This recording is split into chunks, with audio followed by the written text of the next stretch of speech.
So initially when we heard the news of Brandon Ingram going to Toronto, I was disappointed because apparently it came down to two teams, Atlanta or Toronto.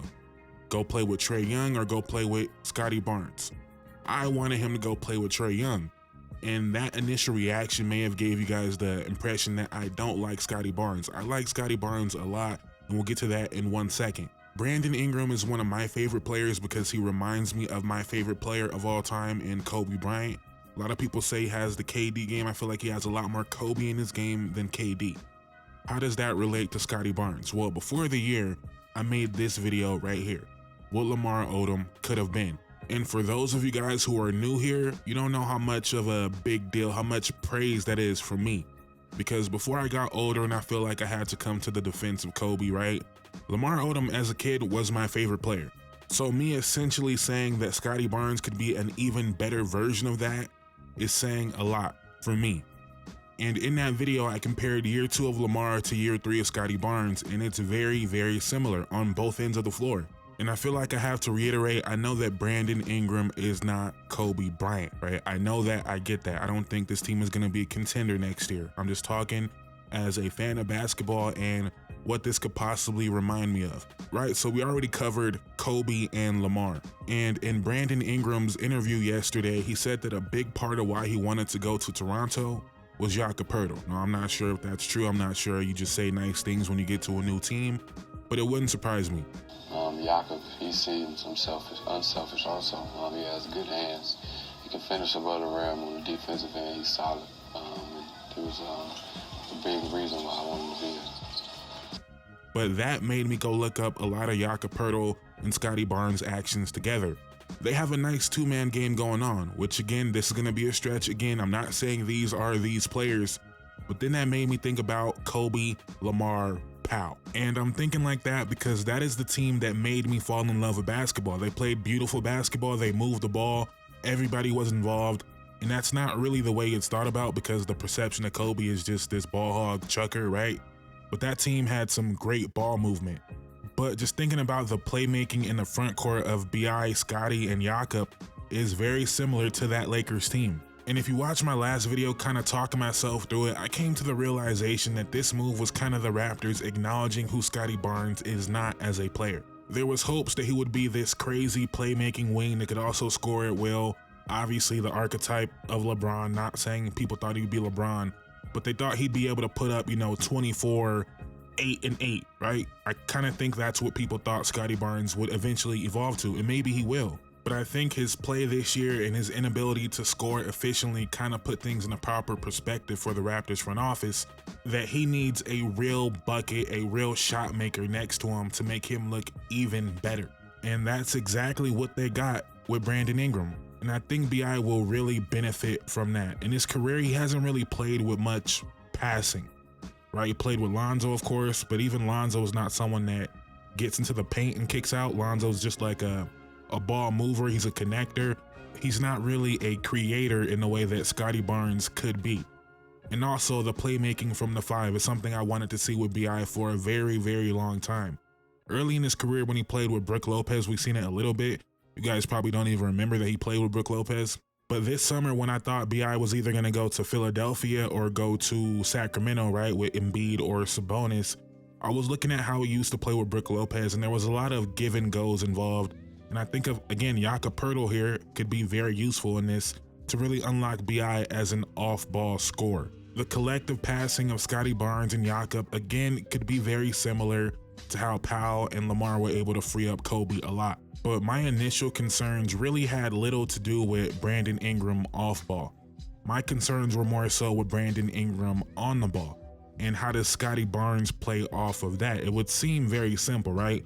But Scottie Barnes is now in a situation where he has the ball a lot. So the first thing I went to look up was Scottie Barnes as a roll man. How efficient is he and how much does he actually do it?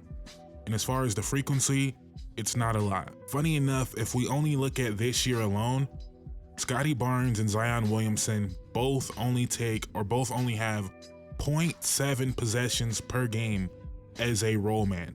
And that was a big issue in New Orleans. Well, one of the issues, main issue being injuries, right? But Zion Williamson never really bought into being an off-ball player. Zion wanted to be a point guard. Zion wanted to be like a James Harden or a Luka Doncic type of player. Like Zion wants to break you down top of the key. Zion had very little interest in being a role man, running the floor hard, cutting. That just wasn't his game, and that part never really took off for them as a duo. Again, Brandon Ingram playing off of Zion was actually the part that worked well. But even that we never really seen, and that's probably more of a coaching issue, but we never really seen Brandon Ingram setting screens for Zion. We never really seen DHOs to get BI in a midi. We never really seen any of that with Willie Green.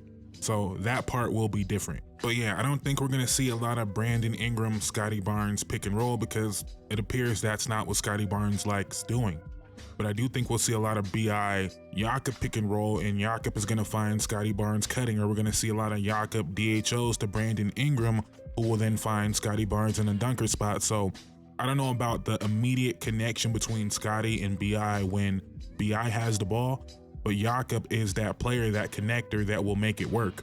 And the more I look at film of Jakob Poeltl and his passing, like I really believe BI. I think he sees what I'm seeing, that he can help unlock a lot of his off-ball movement. He can get more shots at the rim. BI very low-key has become one of the best finishers at the rim, where it was somewhere he struggled early in his career finishing through contact. He also was a bad free throw shooter early in his career. Maybe that played a part in it as well, not wanting to go to the line. But now he's an 85% free throw shooter, and over the last 3 years, he's shooting 74% at the rim. You look at that compared to these other guys that we think of as like elite finishers, Kuminga, Aaron Gordon, Zion Williamson. Brandon Ingram is shooting the same percentage at the rim as Aaron Gordon over the last 3 years. And I have to assume Aaron Gordon is getting significantly cleaner looks at the rim. So again, I feel like they're gonna be able to really unlock BI as a scorer even more. Fine, right? I was worried, I talked myself through it, I'm genuinely excited now. But I've only really spoke about his fit with Scottie and Jakob. What about Quickly and RJ, right? Because if you watch all the interviews with BI and the GM and the coach, they're all talking about Brandon Ingram as a bucket, rightfully so. But in my opinion, Brandon Ingram is an extremely gifted playmaker. And how much of that is he gonna be able to do next to RJ, Quickly, and Scottie? Like, I'm not sure they realize the passer they are getting. I believe right now Brandon Ingram is the best passer on a team, and that's, again, someone that thinks very highly of Scottie Barnes. But I guess that's not something I should really focus on too much, right? Because it's not like having BI go out there and be your bucket guy, the guy you run plays for to get him in good positions to score. You know, we haven't really seen that from BI. We haven't seen we're gonna run this play for BI. Like, I know that sounds crazy, but if you watch his New Orleans highlights, it's gonna be a lot of ISOs, a lot of you figure it out on your own. So maybe I need to calm down, take a step back, and you know, even though he has that in his game, maybe that's not the best outcome. Maybe he is that talented, that gifted of a scorer that the playmaking should take a back seat. But he's such a natural playmaking talent that I just look at RJ and I feel like RJ's not long for this team, especially depending on what pick they get. And RJ's a very good passer as well, but I think BI is a better passer, a better scorer. So I think RJ's probably on the move, but I'm excited for this team. My initial disappointment really had nothing to do with the Raptors. I just wasn't envisioning a team at this point in BI's career thinking, you know what, he's our guy. And they might not be thinking he's their best player. They're probably thinking Scottie Barnes is still going to be that. But it seems like they're thinking he's our guy in terms of go get us a bucket. And honestly, I guess it's not that much different than the Toronto situation. Trae Young was going to be their best player, but they were going to lean on BI to go get them a bucket. You know, different. I still would have preferred the Trae Young move. That's just me. I think BI still has a lot in his game. I know he's 27 years old. So at some point you got to stop talking about potential. But I feel like as far as the off-ball scoring, there's still so much left that he can unlock in his game. And Scottie and Jakob and hopefully Darko can help him unlock that. So I'm excited. Is he going to play this year? What's going on there? I don't know. I'm very excited though. Let me know your thoughts now, a couple days removed from it. I'm excited. How are you feeling? Let me know in the comments down below. Please drop a like. Please comment. Please subscribe. I would greatly appreciate it. Thank you guys so much for watching. I'm out. Peace.